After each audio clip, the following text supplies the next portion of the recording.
halkan idin muuqata waa xaafad Islii waxa ku muuqdana waa naag shaqaalo Tanzanian ah oo waliba tuuga ah laguna qabtay ayadoo xatooyo ku sameynayso cidii Soomaaliyeed ama familkii Soomaaliyeed ee u shaqeynaysay mar kale indhaheena waxay qabanayaan naag shaqaalo ah oo xatooyo ku sameynayso family Soomaaliyeed dhagaheenuna ay maqlayaan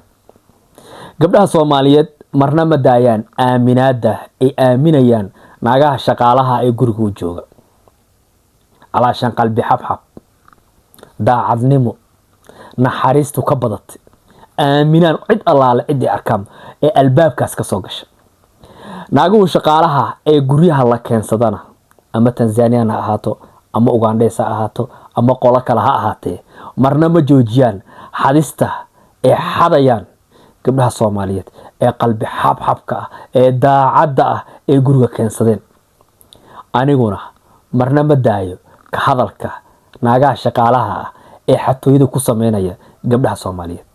maanta se wixii ka dambeeyo laba midood ayaad u noqon doontaa haddii aad muuqaalkan daawato dhaga leer u duleela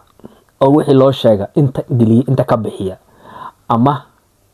dhaga laab u duleela oo wixii lagu sheegaa wax ka qaata ilgaarna isaga fiiriya naagta shaqaalaha ah ee guriga ku joogta aan u guda galo naagtan shaqaalaha ah waxay u shaqeynaysay family Soomaaliyeed waxay u sheegtay inay tahay gabar muslimad ah Tanzanian ay u dhalatay waxa laga soo qortay xafiis oo wadada lagama soo wadin gurigii ay ka shaqeynaysay iyo familkii Soomaaliyeed ay u shaqeynaysay ee aaminay ayay wixii ka xaday iPhone 15 Pro Max telefonkii markii ay qaadatay hore ayaa laga tabay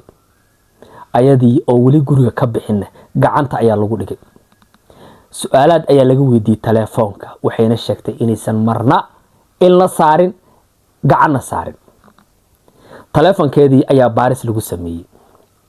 inkastoo in kooban ay ahayd haddana waxa la arkay hadallo ay isdhaafsadeen nin ay rabtay inay telefoonka ka iibiso kadibna telefonkii ayaba loo gareysay wayna diiday gabi ahaan in telefonkii ay furto gabadhii Tanzanianka ah ee tuugada ahayd waxa la geeyay police stationka askartii ayaa gacanta loo geliyay laakiin marna way diiday in telefonkaas ay aragtay ay urisay askartii ayaa iska soo daayeen waxay la xiriireen familkii Soomaaliyeed ee naagtan shaqaalaha ee Tanzanianka soo watay ama soo qortay ee halka lacagna ku soo bixiyay xafiiska gurigana keensaday inay la xiriiraan weydiiyaan naagtan telefoon ay naga haday waxaana lagu yiri telefoonkiina naagta soo gacanta ku meeysatiin ayada ka qaat familkii Soomaaliyeed oo yaaban booliskii oo naagta iska soo daayay ay ayagana iska fasaxeen laakiin naagtii guriga waxa u yaalay dharkeedii ayay soo doonatay markii ay guriga timid ee dharkeedii qaadanaysay ayaa naagtii baaris lagu sameeyay halka waxa kaaga cad telefonkaas lacag xalaal ah in lagu soo iibiyay xagee laga helay yaab iyo amakaag ayaa soo dhima doontaa naagtii shaqaalaha ahayd oo si kasta hadii loo weydiiyay telefonkii minka ka codsatay ee diiday ma arag ma orintiri booliskii hadii loo geeyay xataa ka cabso weydayna si fudud waxa looga soo bixiyay oo loo iskeedo inna lillahi wa inna ilayhi raaji'un bal waa kan af jooga looma adeegay gabadha Soomaaliyeed ee dhacdadaanu qabsatay naagtii shaqaalaha ee xaday iyo qaabka telefonka u heshay waa sadigniin adiga kugu socoto horaa loo yiri ushi walaalka ku dhacday gunidkiisna ku yaala bal marka hore af jooga looma adeegay muuqaalka daawasho waan ujeedaan waa tuugo telefoon 15 laga xaday ilaa xal waa ku dhafarnay ilaa isla bariyeen walaalay telefoonka keen booliis u geeyay wax walba in jirtay waa iska fasaxna hadda ayadoo bixeyso ya always keeda laga soo saaray imaajib xafiiska keenayna soo jiiyo ku yaala wuxuu yiri magaran iska qaata telefoonkiina ka qaata saada qaadan kartaa xafiisyadaas iyo kaleeto agreement full ina ka qorataana idin wanaagsan Soomaaliya naagtan in adeegeeda xataa telefoonkeeda weydid inay furto si aan jaatib u fiirino dadka sheekaysanaysan nin bay la heshiisay telefoonka ka gado halaas screenshot uga qaaday markii dambe way xirtay booliska si kasta uga dhaadhiceen way soo sii daayeen hadda markay bixis alaabteeda qaadanaysa always keeda ka soo saaray naagtan iska fiiriya Tanzania waa islaam ahayd hada islaam waxa ka muuqdo waa iska ilaaliya hada xafiiska tagtaan naagtan aan akeesha ha qoranina daawadayaal waan filayaa ugu dambeyn muuqaalkaasna inaad si wacan u daawateen haddaba dhacdadan cid kasta ay qabsan kartaa waliba haddii aad ku nooshahay guud ahaan magaalada Nairobi naagtan wajigeeda si wacan u fiiri laga yaabee birri tole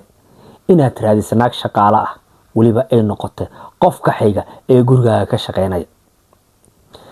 reerkan Soomaaliyeed telefoon ayaa laga qaatay markii ay dacweeyeen waxa la yiri waxba kama qaban karnee iska fasaxa dib inta ka weyn hadii maanta ku geysatana sida baa loo soo fasaxaya dhibanahana adiga buu ahaanaya in naag shaqaale guriga kaaga shaqeyso ma xuma laakiin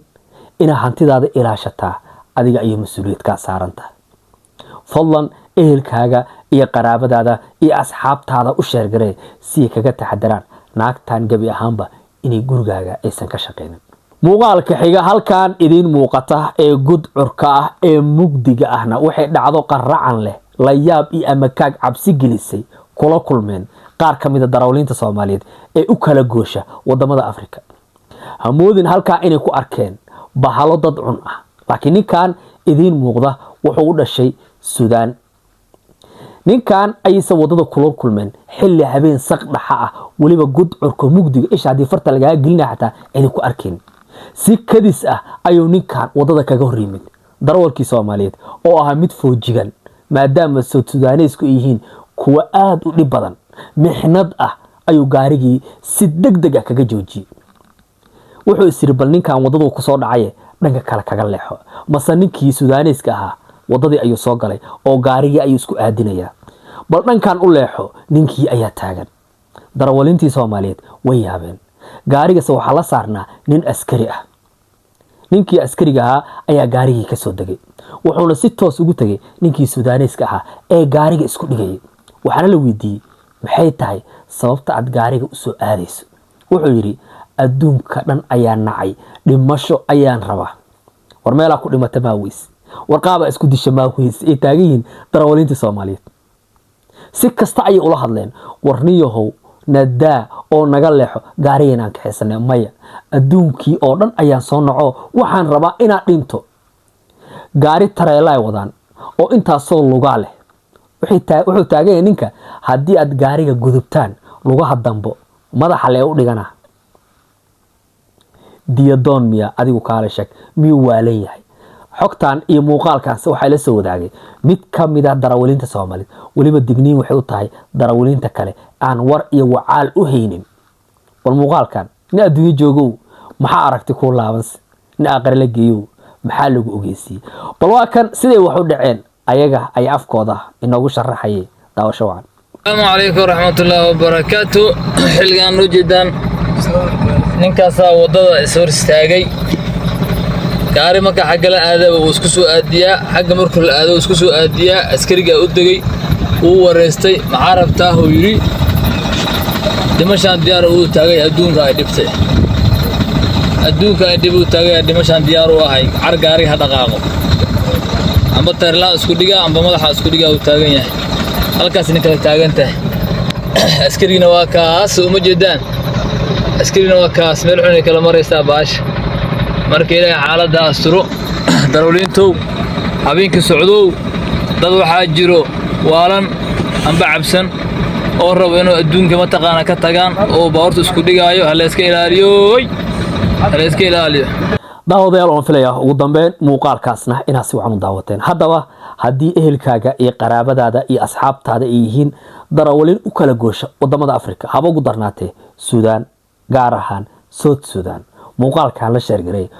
muuqaalka xiga halkan waxa kaaga muuqata waa haaf Turki oo xaqiiqda farta ka saartay dadka Soomaaliyeed ee ku nool dalkan Kenya haddana dhaliilaya nolosha dalka Kenya bal waa kan falcelinteeda muuqaalkeeda ayaan daawan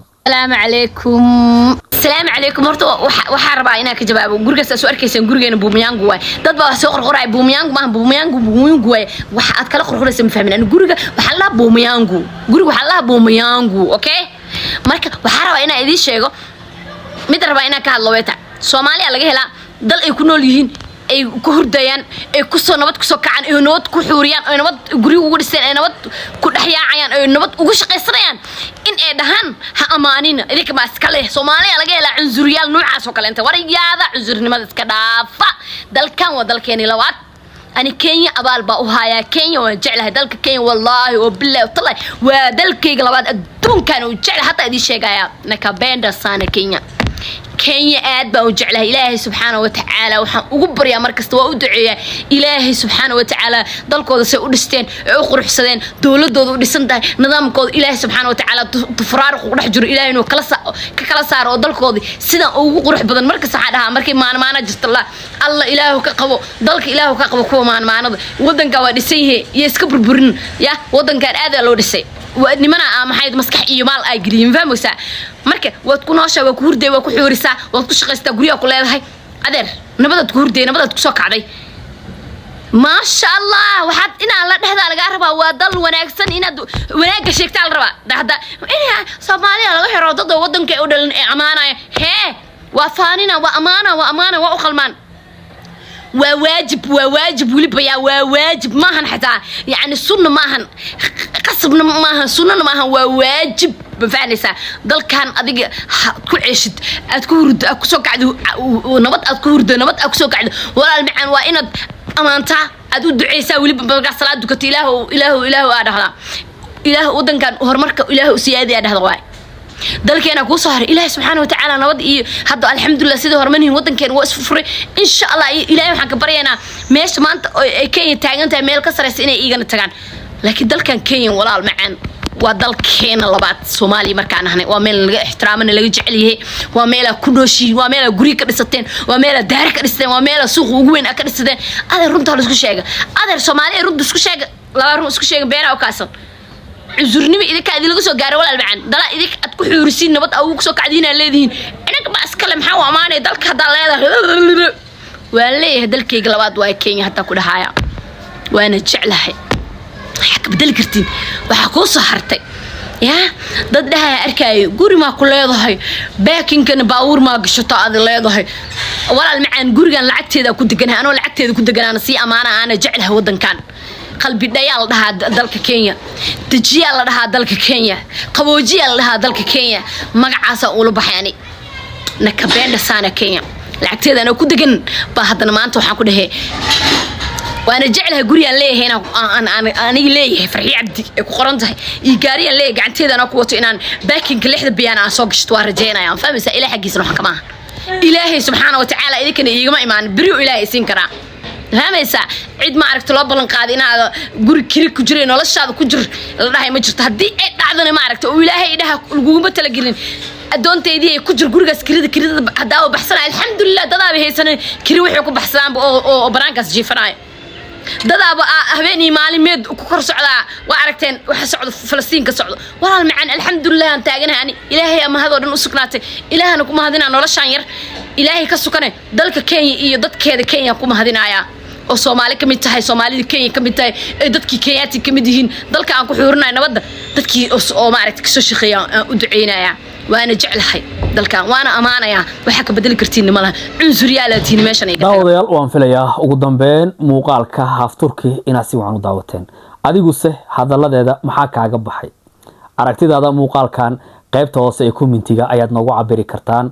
alaabad ku maasantii daawashada muuqaalka haday sataa booqashada ugu horeysay waxaynu si xushmad ku dhaantay kaga codsanaa walaal inaad nagu soo biirtaan oo aad channelka subscribe noo saartaan markaan ku leeyahay hadaan nagu cusubta subscribe noo saar macnaheedu maahan hadii aad hore noo la joogtay subscribe hore noogu saartay inaad mar kale subscribe saarto waa subscribe kaal mar waay hadaad hore u saartay aad baad ugu mahadsan tahay la joogistaada fadlan muuqaalka adiga noo la garay noo share garay si guud ahaan muuqaalka inuu gaaro saaxiib adiga kale qalbi wanaagsan muuqaalkan mid lamid ah assalamu alaykum wa rahmatullahi wa barakatuh Soomaaliya nabad